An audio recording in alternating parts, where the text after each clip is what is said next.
Hey, everybody. It is time for the Bob Bryant, Jeff Goodman, Tanguay along for the ride Goodman Podcast. Day after the Super Bowl, going to do a little football driven by LinkedIn Solutions. Great game, questionable call, great game nonetheless. Bob, how do you see it?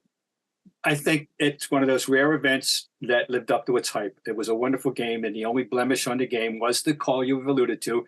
Difficult decisions for referees, but the way that they have to call it, and the pressure that's on them, and the fear of the replay, and the fear of the bosses, and all that. But it was a damaging call to the cause for the Eagles, and a helpful cause, one for the 49ers, for the Chiefs. The legend of Patrick Mahomes was enhanced. He continues to, show the world how good he is.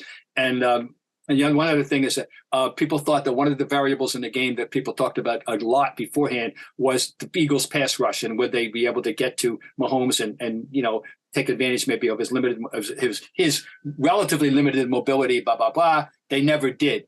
He was never sacked. He was only hit 5 times. And that full credit goes to the Kansas City offensive line and also the fact that they were able to run the ball as well as they did. So, but I thought it was very enjoyable. And I just wish we all want, all of us who are sports fans in any sport, we don't want to have the officials placed in that situation at key moment. But unfortunately, they were. So Patrick Mahomes now 27 years old with 2 Super Bowls. I'm already hearing people anointing him as, the greatest quarterback that ever lived. Doesn't he have to win a few more Super Bowls to be able to say that? And I know, again, it's early. He may win 7. I don't think he will. And he's obviously so different than Tom Brady, what he can do, Bob. But, to me, you still got a ways to go here. Well, there's so many layers to the argument, and ways you can, it's the argument. Obviously, the accomplishment, the achievement, the resume that Brady has is going to be very difficult for anyone to match. I don't know that any of us will live to see someone have 7 Super Bowls, and that includes Mahomes. Okay, but there's other arguments you can make, and eventually, and that is, for example, if I'm going to play for my life tonight, what quarterback do you want? And I want a quarterback who can win a game with both his arms and his legs, And that eliminates Brady, that eliminates Manning, that eliminates Montana, 3 icons of the game, and brings into play, obviously Mahomes and Aaron Rodgers in his prime could extend plays and still can to a degree, and some people would like to think that he's the greatest if you have to win that one game. I always thought prior to Brady coming along, my easy answer was Elway, because he was a guy who could extend plays and win games with his legs as well. So that's a whole other argument, though. And it is too early to make a definitive discussion about where Mahomes is going to rank. I will say this. There are many guys, the TV-wise heads, are saying, just in terms of pure talent, they've never seen anybody any better. And that's that's fine, and physical talent, right? Physical talent, no doubt. I mean, again, Tom Brady didn't have the greatest physical attributes. No, and what we just said. But this is so. But you know what? That's why we have sports bars. That's why we have our show. And the kid's great. Listen, the kid is unbelievable. And rootable. So rootable. You said it. I mean, he's kind of the Steph Curry of the NFL, because he plays with joy. He plays with fun. He doesn't really rub anybody the wrong way. He wins at the highest level. Says the right things. Transcendent. He's kind of transcendent in how he does it. He says the right things. And interesting, the two, of course, are both sons of athletes who they picked up all the good stuff from dad. How good was Mahomes' father as a pitcher? Just okay, right? Good enough to last 11 years as a journeyman pitcher, as a guy that, a spare part, and I actually saw him in the minors. I saw him in spring training. Just by accident, before the name jumped out at me, and I actually was in Orlando for whatever reason, and at the time, and I saw him in spring training once before he became captain of the Bigs.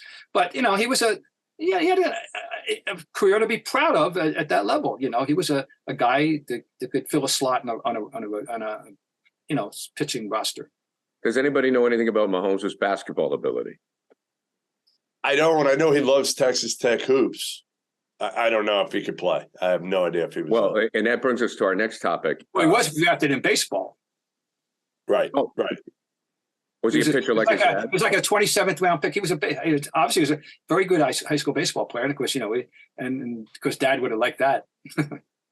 But now we move to, to get it back to basketball. Always the topic is LeBron, right? LeBron would be a great NFL player.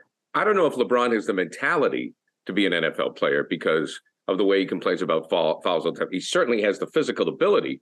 But Bob, your thoughts on some of the NBA guys you covered, past, present, whatever, that could play in this league because it takes more than just being a big guy. I actually wrote a column to this extent by polling various NBA players back in the early 70s, sometime between 71, maybe and 73 or 4. I don't know what year, but and it was fun. That's exactly the topic of the all NBA NFL, the all NFL NBA team. And the number one choice was Dave Cowens, that other people thought that, I could see him rushing the passer. He was 6'8", 230, agile. And the thing is, he has the mentality that you're alluding to. He had football toughness and all about him, always. And Freddie Carter, the great Mad Dog, a wonderful guy, said to me, he blocks your shot and then he jumps on top of you. Well, that's a bit of exaggeration, but he was saying how all enthusiastically, energetic, shall we say, Dave Cowens was on the court. Contemporary, the first name that came to my mind, Garrett and Jeff, PJ Tucker. It's a good one. That's a good one. I could see him playing something. I don't know what. I mean, I feel like he'd rather be delivering the hits than taking. Well, he could make him he'd be a big tackle. He could be a tackle. My guy would be. He'd put on a little more weight. He probably weighs about 250. They'd have to get up to. But I mean, he's got the frame. Anyway, he's got the mentality. I think for sure. I would go with Anthony Edwards. That would be the kid I'd go with, just because, his build, his athleticism, his strength, toughness, all of that. I assume he played high school football. I don't know it for a fact, but I think he played high school football. He'd be one. What about John Morant? Oh, imagine John Morant is like the Deebo Samuel. That's cool. Like, returning those punts too, Oh, no question. Right. Of the going back in time, an obvious one for me would be Maurice Lucas, because he had the pole package. He was one tough sucker. He's the guy that decked Darryl Dawkins, for God's sake. And who else? Another one would have been frightening. Willis Reed. Oh, Jesus. Willis Reed would have. That's a good call, Bob. That's a really good call. Hey, if you're a small business, you're a hiring manager, you need some people in 2023, go to LinkedIn Jobs. Check them out. LinkedIn Jobs has the ability to quickly attract qualified candidates to your open positions with targeting tools. They go beyond resume data by using insights from your job post company and their 875 million member profiles to put your post in front of the most qualified candidates. LinkedIn Jobs helps you find the qualified people you want to talk to faster. Post your job for free at linkedin.com/scribe. That's linkedin.com/scribe to post your job for free. Terms and conditions apply. Okay, Russell Westbrook. Misunderstood Jeff Goodman. Probably will be cut by Utah. What lies ahead for him and just your perception of Russell Westbrook and how people may have the wrong idea on him? Yeah, I just think it's fascinating how people are so critical of Russ. And, this is a guy that now 34 years old. He won an MVP. He was a 9-time All-Star. He won an MVP in 2017. He averaged a triple-double, I believe, 4 seasons. Just two. 2 seasons? Is that right? 2 seasons? Back-to-back, 16, 17, okay. 17, 18. Yeah, just the numbers he's put up are insane. But I think the problem with Russ, I don't even know what it is. I wish I knew, because I can't really explain this. And that's the hardest part with Russ, right? Like, he's unlikable at times.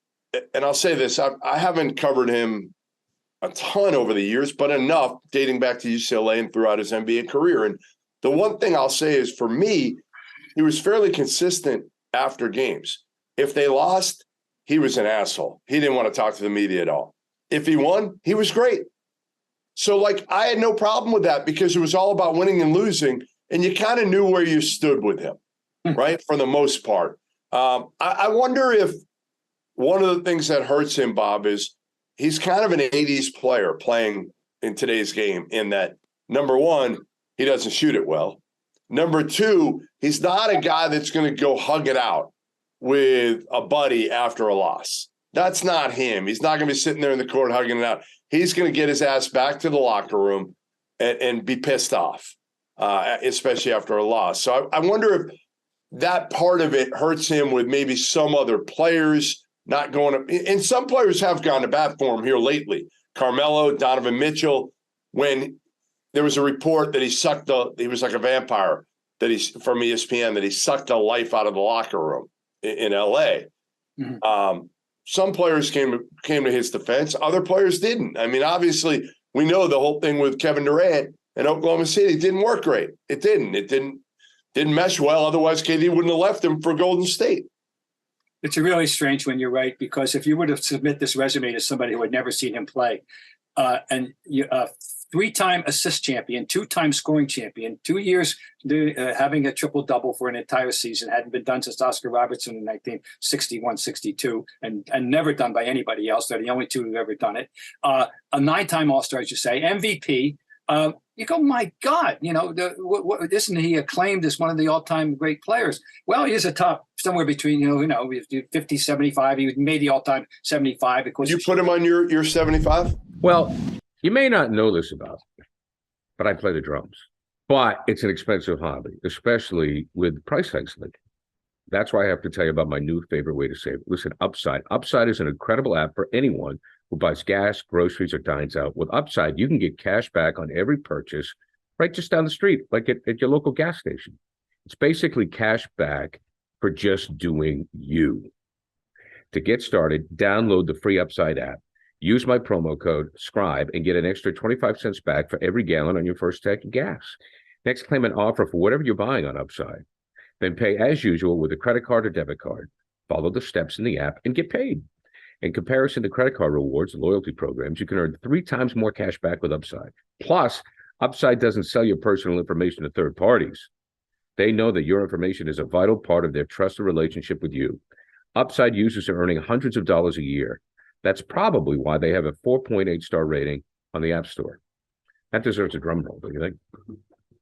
Download for free the Upside app and use promo code SCRIBE to get an extra 25 cents back for every gallon on your first tank of gas. That's an extra 25 cents back for every gallon on your first tank of gas using promo code SCRIBE. All right, let's get back to the fellas.